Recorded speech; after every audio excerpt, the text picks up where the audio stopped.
सभी को जय श्री कृष्णा। तो दोस्तों, आप सभी का हमारे YouTube चैनल में स्वागत है। आज हम बात करेंगे गरुड़ पुराण अध्याय 2 के बारे में, जब गरुड़ जी ने कहा, हे केशव, यमलोक का मार्ग किस प्रकार दुखदाई होता है, पापी लोग वहाँ किस प्रकार जाते हैं, वह मुझे बताइए। श्री भगवान बोले, हे गरुड़, महान दुख प्रदान करने वाले यममार्ग के विषय में मैं तुमसे कहता हूँ। मेरा भक्त होने पर भी तुम उसे सुनकर कांप उठोगे। यममार्ग में वृक्ष की छाया नहीं है जहाँ प्राणी विश्राम कर सके। उस यममार्ग में अन्न आदि भी नहीं है जिनसे कि वह अपने प्राणों की रक्षा कर सके। हे खग, वहाँ कहीं जल भी नहीं दिखता जिसे अत्यंत तृषातुर वह जीव पी सके। वहाँ प्रलयकाल की भांति 12 सूर्य तपते रहते हैं। उस मार्ग में जाता हुआ पापी कभी बर्फीली हवा से पीड़ित होता है तथा कभी कांटे चुभते हैं और कभी महाविषधर सर्पों के द्वारा डसा जाता है। वह पापी कहीं सिंहों, व्याघ्रों और भयंकर कुत्तों द्वारा खाया जाता है, कहीं बिच्छुओं द्वारा डसा जाता है और कहीं उसे आग से जलाया जाता है।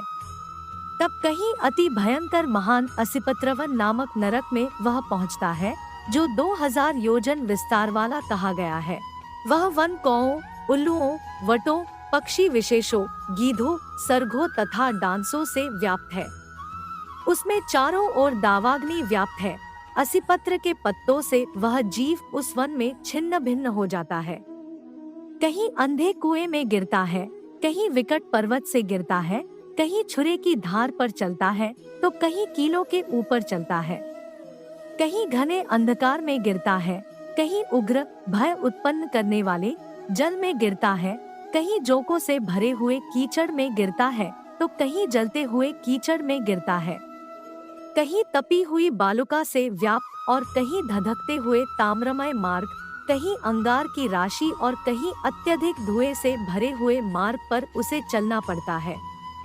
कहीं अंगार की वृष्टि होती है, कहीं बिजली गिरने के साथ शिलावृष्टि होती है, कहीं रक्त की, कहीं शस्त्र की और कहीं गर्म जल की वृष्टि होती है, कहीं खारे कीचड़ की वृष्टि होती है। मार्ग में कहीं गहरी खाई है, कहीं पर्वत शिखरों की चढ़ाई है और कहीं कंदराओं में प्रवेश करना पड़ता है। वहाँ मार्ग में कहीं घना अंधकार है तो कहीं दुख से चढ़ी जाने योग्य शिलाएं हैं, कहीं मवाद, रक्त तथा विष्ठा से भरे हुए तालाब है। यम मार्ग के बीचों बीच अत्यंत उग्र और घोर वैतरणी नदी बहती है। वह देखने पर दुखदायिनी हो तो क्या आश्चर्य, उसकी वार्ता ही भय पैदा करने वाली है।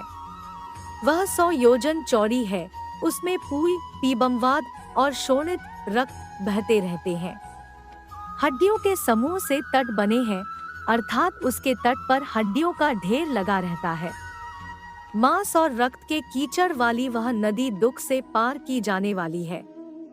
अथाह गहरी और पापियों द्वारा दुखपूर्वक पार की जाने वाली यह नदी केशरूपी सेवार से भरी होने के कारण दुर्गम है। वह विशालकाय ग्राहों, घड़ियालों से व्याप्त है और सैकड़ों प्रकार के घोर पक्षियों से आवृत है।